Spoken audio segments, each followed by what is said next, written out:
Olá, minha gente. Essa é a nossa 23ª aula, nossa última aula teórica para encerrar, o nosso semestre aqui com chave de ouro. Nós vamos falar sobre os dois últimos tópicos, que nos restam, que são os dois últimos tipos de atos unilaterais versados pelo Código Civil. Vamos tratar do pagamento indevido, artigo 876 e seguintes. Depois, artigo 884 e seguintes, nós vamos falar sobre enriquecimento sem causa. Bom, gente, vamos aqui começar a nossa reflexão sobre o pagamento indevido, a partir de um exemplo. Tá? Olha só, o Pedro promete um prêmio ao primeiro inventor de certo aparelho. Imaginando que Arnaldo foi o primeiro a inventar o aparelho, após a promessa, a ele dá o prêmio. Mas João foi o primeiro, conforme se provou depois. Então, o Pedro ele prometeu dar um prêmio para alguém, ele imaginou que fosse o Arnaldo, o inventor, o primeiro inventor, já que ele prometeu o prêmio ao primeiro inventor de certo aparelho. Ele imaginou que esse primeiro inventor tivesse sido o Arnaldo, porque o Arnaldo de fato inventou o aparelho.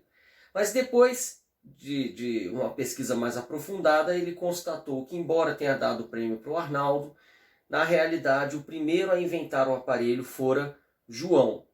Beleza, minha gente? Então, está aí um exemplo de pagamento indevido. Por que, professor, pagamento indevido? Porque Pedro, ele deu em pagamento algo ao Arnaldo, mas o Arnaldo não era merecedor disso. Tá? Está aí posto um exemplo. Vamos ver o que o nosso código nos oferece de solução para um problema deste tipo. E vamos voltar recorrentemente a este exemplo. Tá? Vamos lá. Todo aquele que recebeu o que lhe não era devido, Arnaldo, fica obrigado a restituir. Restituir é devolver a Pedro, porque aí depois Pedro vai dar a destinação correta. Então, todo aquele que recebeu o que não lhe era devido, Arnaldo, fica obrigado a restituir. Ele fica obrigado a devolver. Obrigação que incumbe àquele que recebe dívida condicional antes de cumprir a condição. Então, recebeu antes de cumprir a condição porque o fato gerador daquela prestação ainda não tinha se desenhado, e aí você também não é credor ainda. Bom, seguindo, o artigo 877, ele diz: aquele que voluntariamente pagou o indevido incumbe a prova de tê-lo feito por erro. Então, aqui, combinando esses dois artigos, nós começamos a ter desenhados requisitos do pagamento indevido. O que é que o sujeito que pagou indevidamente ele vai ter que dizer para ele obter a restituição? Então, em primeiro lugar, ele vai ter que dizer: olha, eu paguei indevidamente algo para um pseudo-credor. O sujeito não era credor. Eu errei ao pagar para ele. E por isso, eu quero que me seja devolvido. Então ele vai provar que ele pagou por equívoco, pagou a uma pessoa que não era credora, fez isso voluntariamente, mas fez isso por erro. Por quê, gente? Por erro. Porque se ele fez voluntariamente, mas com o ânimo mesmo de pagar ou de entregar algo, isso pode ser interpretado como uma liberalidade. Então, normalmente quem paga de maneira indevida bate a porta de quem recebeu e fala assim: poxa, paguei errado para você não tinha que receber aquilo, por favor me devolve. O sujeito vai falar: não vou devolver não. Bom, aí se busca a justiça, provando-se que houve um pagamento, este pagamento não foi correto, porque ele foi a quem não era credor, foi feito de maneira voluntária, mas foi feito por equívoco. Artigos 876, artigo 877. Bom, aí ele vem e fala assim: aos frutos, acessões, benfeitorias e deteriorações sobrevindas à coisa dada em pagamento indevido, aplica-se o disposto nesse código sobre o possuidor de boa-fé ou de má-fé, conforme o caso. Vamos voltar ao nosso exemplo. Vamos supor que o Pedro prometeu um prêmio. Esse prêmio foi a entrega de era uma invenção tão importante que ele ia dar uma chácara para a pessoa que inventasse. Pronto, ia dar uma chácara. Bom, depois ele percebeu que ele entregou a chácara para o inventor errado. E o que é que acontece? Nessa chácara foram feitas benfeitorias nas construções já existentes, foram erguidas novas construções, portanto feitas as seções, e foram colhidos frutos. E aí, minha gente, como é que eu resolvo esse imbróglio? Resolvo da seguinte maneira, porque quando eu falo dar em pagamento, normalmente a gente pensa em dinheiro, mas pode ser que o objeto dado em pagamento tenha sido uma coisa, um bem imóvel, por exemplo. Não há problema nenhum nisso. Né? Bom, quando eu dou em pagamento, né, um bem imóvel, eu vou querer a restituição desse bem. Só que nesse meio tempo, concordam? Olha só, Pedro deu em pagamento a chácara para Arnaldo. Mas aí depois ele descobre que o Arnaldo não era o merecedor daquele prêmio. O merecedor era João. Ele vai a Arnaldo e fala assim, Arnaldo, me devolve a chácara, vamos cancelar isso aqui, você vai me devolver a chácara, mas algumas coisas vão ter que ser resolvidas nesse meio tempo. Que coisas têm que ser resolvidas? Você colheu frutos? E as seções, você construiu alguma coisa lá? Benfeitorias você realizou nas construções já existentes? Deteriorações aconteceram? Como é que a gente regula isso tudo? Gente, a gente regula isso tudo a partir da leitura dos artigos 1201. Porque, diz o artigo 1201, é de boa fé a posse se o possuidor ignora o vício ou o obstáculo que impede a aquisição da coisa. O possuidor com justo título tem por si a presunção de boa fé, salvo prova em contrário, ou quando a lei expressamente não admite essa presunção. Gente, o que é que está dito aqui? E o que é que está posto no nosso exemplo? Está dito o seguinte, que se o sujeito ele conhece o problema que contaminou a aquisição da sua posse, ele é um possuidor de má fé. Inclusive, isso no semestre passado a gente chegou a falar que a boa-fé objetiva ela prevalecia no nosso código, mas ainda havia algumas referências à boa-fé subjetiva. E uma dessas poucas referências à boa-fé subjetiva é justamente esta, artigo 1201. É de boa-fé a posse se o possuidor ignora o vício. Ele subjetivamente conhece ou não conhece o vício que contamina a aquisição da sua posse. Se ele conhece, a posse será de má-fé. Se ele conhece, será de má-fé. Se ele desconhece, será de boa-fé. Isso impacta em outros dispositivos. Por exemplo, vejam isso aqui, o artigo 1214. O possuidor de boa-fé tem direito, enquanto durar a boa-fé, aos frutos percebidos. Trazendo para o nosso exemplo, Arnaldo, vamos colocar o Arnaldo inicialmente de boa-fé. O Arnaldo verdadeiramente acreditava ter sido o primeiro a inventar. E aí ele recebeu de bom grado a chácara. Ele pode ficar com os frutos? Pode. Por quê? Porque se ele acreditava ser o inventor, o primeiro inventor, ele entendia que a chácara estava de maneira justa sob a sua propriedade e posse. Então, naquele momento, ele é um possuidor de boa-fé. Então, ele vai, enquanto durar a boa-fé, ele vai poder perceber frutos. Então, nasceram bezerros lá, ele colheu frutos das árvores lá. Ok, tudo certo. Tudo certo. Agora, vejam só. Até quando dura essa boa-fé? Até quando ele estiver a ignorar que a sua posse nasceu de maneira equivocada. Né? Então, quando o Pedro notifica o Arnaldo, dizendo assim, Arnaldo, houve um equívoco, infelizmente você não foi o primeiro inventor. E aí o Pedro guarda essa notificação, com a data, inclusive, assinada de recebimento do Arnaldo. Está demonstrada aqui, por essa notificação, que a boa-fé durou até ele ser informado de que ele não era o verdadeiro inventor, o verdadeiro primeiro inventor, digamos assim. Tá? Bom, mas não só, aí vários outros dispositivos remetem a essa história de boa-fé, má-fé, né? Vejam, o possuidor de má-fé responde por todos os frutos colhidos e percebidos. Então, os frutos que ele percebeu depois de ter sido avisado, aí ele vai ter que devolver. Né? O possuidor de má-fé responde por todos os frutos colhidos e percebidos, bem como pelos que, por culpa sua, deixou de perceber, desde o momento em que se constituiu de má-fé. Tem direito às despesas de produção e custeio. Né? E, olha só, deterioração. O possuidor de boa-fé não responde pela perda ou deterioração da coisa a que não der causa. Veja que todos aqueles dispositivos que a gente estava lendo lá, eles vão sendo respondidos por aqui. Possuidor de má-fé responde pela perda ou deterioração, ainda que acidentais, salvo se provar que de igual modo se teriam dado. Assim vai. Com relação às benfeitorias, olha o 1219 aqui. O possuidor de boa-fé tem direito à indenização das benfeitorias necessárias e úteis. Então, enquanto ele tiver de boa-fé, se ele realizou obras ou despesas necessárias à conservação da coisa, né, ou que aumentaram seu proveito econômico, então ele vai ser indenizado. Quanto às obituárias, se não lhe forem pagas, ele pode levantar, se o puder sem prejuízo para a coisa. E poderá exercer o direito de retenção até que o valor dessas benfeitorias necessárias e úteis o valor seja repassado a ele.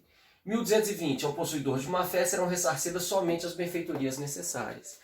Então, aqui nós temos o tratamento que receberá aquele que recebeu indevidamente, na hipótese dele ter recebido uma coisa, ter feito benfeitorias, ter colhido frutos. E as acessões? Vamos lá. As acessões, elas vêm aqui nos artigos 1253 seguintes. O que mais nos interessa é essa aqui, ó. Aquele que semeia, planta ou edifica em terreno alheio, perde em proveito do proprietário as sementes, plantas e construções. Então, se ele construir uma coisa nova, ele perde a construção para o dono da coisa. Se procedeu de boa fé, terá direito à indenização, mas ele vai ser indenizado se ele tiver de boa fé. O que é estar de boa fé? É o Arnaldo ter feito essa construção achando, no momento ainda que ele achava que era o primeiro inventor. Pronto. Entenderam isso? Mas fiquem tranquilos, porque vocês vão ter um semestre inteiro para estudar essas coisas, quando vocês justamente estiverem no semestre de direitos reais. Tá bom, gente? Vamos voltar para o nosso artigo. Aqui.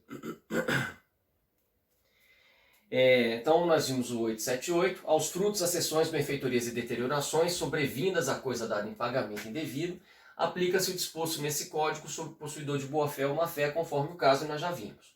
879. Se aquele que indevidamente recebeu um imóvel o tiver alienado em boa-fé, por título oneroso, responde somente pela quantia recebida. Mas se agiu de má-fé, além do valor do imóvel, responde por perdas e danos. Nós estamos tratando aqui do seguinte exemplo. Arnaldo, ele recebeu o imóvel, a chácara. E aí, ele vendeu essa chácara. Se aquele que indevidamente recebeu o imóvel, Arnaldo, o tiver alienado em boa-fé, por título oneroso, ele fala, eu que inventei, fui o primeiro a inventar, eu vou revender esse imóvel para o Leonardo. Aí vendeu para o Leonardo. Tá? Se aquele que devidamente recebeu o imóvel, Arnaldo, tiver alienado em boa-fé, por título oneroso, para Leonardo, responde pela quantia recebida. Ou seja, o que ele vendeu baratinho para o Leonardo, que ele estava com pressa de vender. Ele vai ter que restituir o valor real da chácara? Não.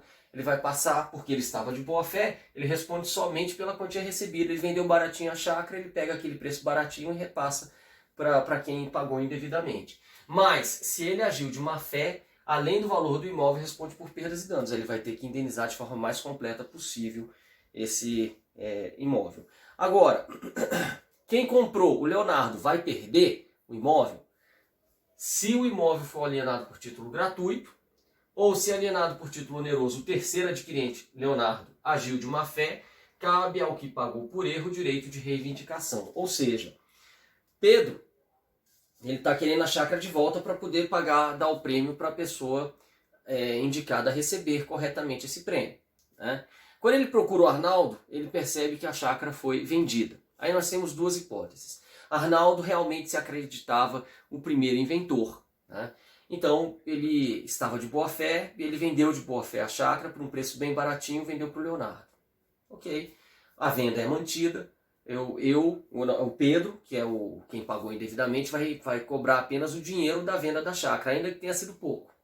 Tá? Agora, se o Arnaldo já soubesse que não era o primeiro inventor e vendeu correndo para se safar, a indenização vai ter que ser completa. A indenização ela vai abarcar o valor real de todos os prejuízos que o Pedro teve, né, pela não restituição da chácara. Mas, em princípio, essa chácara não volta, porque o comprador, Leonardo, estava de boa fé. Em que hipóteses Leonardo comprador perderá essa chácara. Primeira hipótese, se ele não tiver comprado, mas se ele tiver recebido por doação, ele perde. Se o imóvel for alienado por título gratuito, quem recebeu, perde. Ou se alienado por título oneroso, o terceiro adquirente agiu de má fé. O Leonardo sabia que o Arnaldo não era o inventor, mas falou assim, eu tô nem aí, eu vou comprar essa chácara. Perde também. Ok, gente? Tá? Mas é difícil provar essa má fé do terceiro. Já é difícil provar a própria má fé do Arnaldo. É difícil provar a má fé do Arnaldo. Como é que você vai provar a má fé do Leonardo, comprador da chácara? É dificílimo isso. E é para ser difícil mesmo. É para ser difícil para que haja certa segurança nos negócios que são firmados, né? Bom, gente, continuando. Fica isento de restituir pagamento indevido aquele que, recebendo-o como parte da dívida verdadeira, inutilizou o título, deixou prescrever a pretensão ou abriu mão das garantias que asseguravam seu direito, mas aquele que pagou dispõe de ação regressiva contra o verdadeiro devedor e seu fiador, né? Então, gente, o que é que ele está falando aqui nesse artigo? Ele está falando de uma hipótese meio difícil de acontecer, mas possível, né? Aqui, ó, fique isento de restituir o pagamento indevido àquele que, recebendo, como parte de dívida verdadeira. Talvez a pessoa que estivesse a pagar, ela não precisasse pagar para quem recebeu. Mas quem recebeu era credor de uma dívida verdadeira. Ou seja, ele era credor daquela dívida, ele tinha que receber aquela coisa, mas quem tinha que pagar não era o José, era o Ricardo. Entende? A hipótese é essa. Então, Pedro é o verdadeiro credor, quem tinha que pagar não era o José, era o Ricardo. Só que quem pagou foi o José. Então, o José fez um pagamento indevido, mas a dívida era verdadeira. Então, fique isento de restituir o pagamento indevido àquele que, recebendo, ou Pedro, que recebeu a dívida era verdadeira, mas ele não utilizou o título, deixou prescrever a pretensão, abriu mão das garantias que asseguravam o seu direito.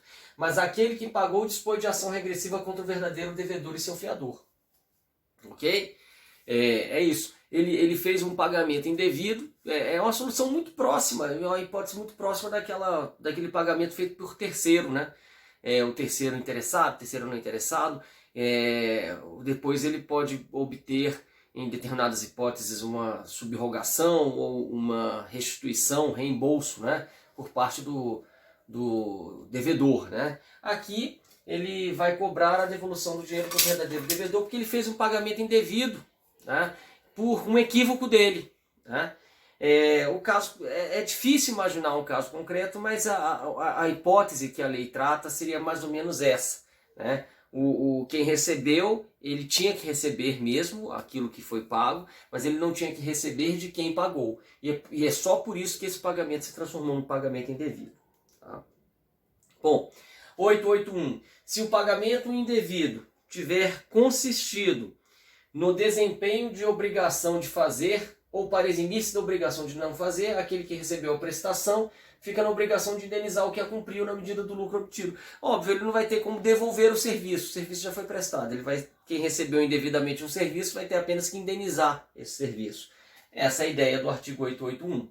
882. Não se pode repetir o que se pagou para sorver dívida prescrita ou cumprir obrigação judicialmente inexigível. Gente, aqui é a ideia da obrigação natural, né? Quem pagou dívida prescrita, pagou bem, a dívida existe. Tá? Isso é um princípio bastante antigo, que a gente já trabalhava desde o semestre passado. Né? 883, não terá direito à repetição aquele que deu alguma coisa para obter fim ilícito, imoral ou proibido por lei. No caso desse artigo, o que se deu reverterá em favor de estabelecimento local de beneficência a critério do juiz. Interessante isso aqui, gente, que é o seguinte, houve um pagamento indevido, mas houve para se obter um fim ilícito, imoral ou proibido por lei. Né? Aí quem pagou indevidamente, mas pagou para obter um fim ilícito e imoral, ele não vai receber de volta, mas o pagamento foi indevido. Quem recebeu também não pode embolsar. Então qual a solução que a lei deu? No caso desse artigo, o que se deu reverterá em favor de estabelecimento local de beneficência a critério do juiz. Interessante, né? Pouco usado esse dispositivo, mas ele é de uma justiça a toda prova. Tá? Por fim, vamos tratar do enriquecimento sem causa. Tá? Artigo 884. Aquele que, sem justa causa, se enriquecer à custa de outrem, será obrigado a restituir o indevidamente auferido, feita a atualização dos valores monetários. Gente, enriquecimento aqui é sem causa. Muitas pessoas falam de enriquecimento ilícito. O enriquecimento ilícito é também sem causa, né? Sem uma causa justa, né? Mas aqui é algo mais objetivo. Existe um deslocamento de riqueza de uma pessoa para outra. E não existe uma causa que explique esse deslocamento. Né? Não há uma doação, não há uma compra e venda. Porque o que é causa, gente? Causa é razão econômica e social preponderante para a prática do negócio. Se não há uma razão econômica ou social preponderante para a prática do negócio, este é um negócio que não tem causa. Isso gerou um enriquecimento se houve transferência de riqueza. Tá? Tem que haver restituição. 885 nos diz que a restituição é devida, não só quando não tem havido causa que justifique o enriquecimento, mas também se esta causa deixou de existir. E não caberá restituição por enriquecimento se a lei conferir ao lesado outros meios para se ressarcir do prejuízo sofrido. Né? Bom, gente, eu acho que isso aqui não tem muita dificuldade. O enriquecimento sem causa ele é um princípio que norteia a aplicação do nosso direito bem antes dele ter sido positivado no Código Civil. Ele só foi positivado pelo Código Civil de 2002. E a ideia é justamente essa, é você entender que há um deslocamento de riqueza sem uma explicação plausível para esse deslocamento. E daí a gente ainda chega a uma outra conclusão. O que nós estudamos no início da aula, o pagamento indevido, ele gera um enriquecimento sem causa. Então ele está dentro desse conjunto maior de enriquecimento sem causa. Tá? Ele é uma hipótese de enriquecimento sem causa, talvez a principal delas. Beleza, minha gente? Obrigado pela atenção e a todos uma boa semana.